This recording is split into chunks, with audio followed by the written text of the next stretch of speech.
Pemetaan masjid radikal yang menjadi wacana pemerintah baru-baru ini menuai pro kontra. Dalam konteks negara demokrasi, perbedaan pendapat ialah sebuah keniscayaan untuk menemukan titik temu maslahat untuk semua. Terlebih di NKRI, di mana keberbedaan menjadi takdir yang harus diterima. Agama, suku, budaya, bahasa, dan tradisi yang kita miliki sungguh kompleks dan beragam. Maka persatuan umat sungguh penting untuk diperhatikan. Menjadikan wacana pemetaan masjid oleh pemerintah sebagai langkah propaganda negara anti-Islam ialah bentuk kesalahan berpikir yang harus diperangi. Ini karena persebaran radikalisme sungguh telah sampai di masjid-masjid yang mana merupakan sentral dalam syiar Islam. Padahal masjid merupakan tempat sakral sekaligus simbol bagi umat Islam yang harus senantiasa dijaga kesuciannya. Rasulullah bersabda, "Telah dijadikan untukku dan untuk umatku bumi sebagai masjid dan sarana penyucian diri." Hadis riwayat Bukhari dan Muslim. Itu berarti pemanfaatan masjid harus dijauhkan dari perkataan-perkataan kotor, provokasi kebencian, adu domba, dan kekerasan, serta selalu dalam koridor-koridor kemaslahatan publik. Masjid harus dibebaskan dari segala bentuk ajaran radikal karena radikalisme hanya membawa mudorot yang menyengsarakan umat, memecah belah keharmonisan dan keberagaman. Bahkan pendakwah di masjid-masjid radikal tersebut tidak segan menyitir ayat dan membelokkan tafsir sumber otoritatif Islam, Al-Quran dan Al-Hadis, demi kepentingan melegalkan ajaran-ajaran kekerasan dan anti kebinekaan yang diyakininya. Jika itu terus terjadi, niscaya akan memunculkan keretakan dalam hubungan sosial di masyarakat. Hal tersebut tentu saja akan berpengaruh dalam bagi kedaulatan negara dan keutuhan negara kesatuan Republik Indonesia. Dalam konteks tersebut, sesungguhnya yang perlu diperhatikan dalam pengelolaan masjid ialah kenyamanan beribadah menyembah Allah Subhanahu wa Ta'ala, pembangunan dakwah dan pendidikan Islam, serta melakukan pemberdayaan umat. Tiga aspek tersebut penting sebagai modal pembangunan relasi sosial kebangsaan dan keumatan yang harmonis dan tidak terpecah belah. Hanya saja dalam menangani masjid radikal, persoalan mendasar yang harus dibenahi dari keberadaan masjid tersebut ialah konsep dakwah dan tarbiyah atau pendidikan. Ahmadiyah ini menegaskan bahwa fungsi pendidikan di masjid adalah upaya mencerdaskan umat dalam memahami ajaran Islam secara kontinu, istimroriyah. Lalu lahirlah amaliyah keumatan yang implementatif secara baik dan benar. Maka segala ajaran yang mengajak umat untuk mengimplementasikan keburukan, tindakan radikal dan ketidakbenaran harus dibersihkan secara menyeluruh. Nabi Muhammad SAW pernah mencontohkan bagaimana membersihkan masjid dari ajaran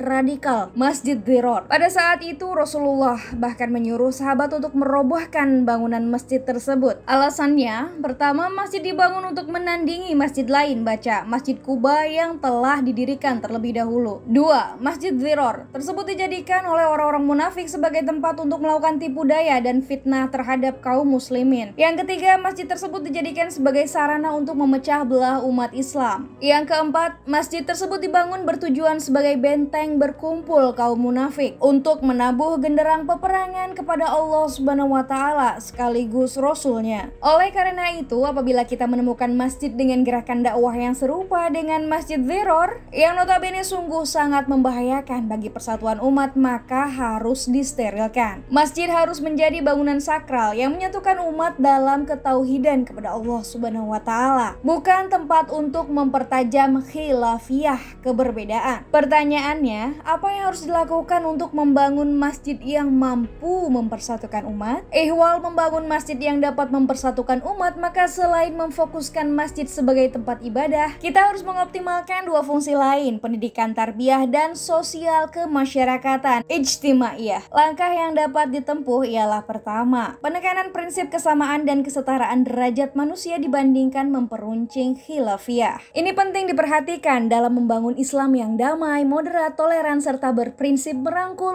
umat bahkan memukul umat. Kedua, lembaga pendidikan dan dakwah yang berdiri di masjid dibuatkan standar kurikulum pendidikan Islam di masjid yang akrab dengan perdamaian dan toleransi. Materi khutbah Jum'ah, pengajian harian, mingguan, bulanan, dan hari besar Islam harus dipastikan terbebas dari penyebaran paham radikal. Ketiga, kiai ustadz penceramah di masjid harus jelas rekam jejaknya. Jangan sampai takmir masjid mengundang pengisi pengajian masjid dari kelompok radikal yang suka menebar narasi ujaran kebencian. Keempat, dakwah di masjid harus menerapkan pendekatan kearifan lokal. Muatan dakwah harus lekat dengan kultur budaya masyarakat setempat, tidak membedakan dan membenturkan antara agama dan budaya. Karena dua hal tersebut merupakan pondasi utama keutuhan NKRI agar selalu kokoh meskipun menghadapi beragam tantangan kebangsaan. Inilah cara yang dapat ditempuh agar masjid terbebas radikalisme dan fitnah. Masjid akan menjadi bangunan sakral yang mampu mempersatukan umat, membuat semua umat bisa saling menjunjung tinggi harkat kemanusiaan satu sama lain. Tidak suka melakukan ujaran kebencian, fitnah, adu domba, atau memelintir maksud ayat. Jika ini dilakukan di semua masjid di Indonesia, niscaya semua umat Islam di NKRI akan tumbuh menjadi manusia yang tidak anti perbedaan, toleran, menyukai perdamaian, serta mementingkan kemaslahatan umat daripada kemaslahatan golongan. Wallahu a'lam bishawab.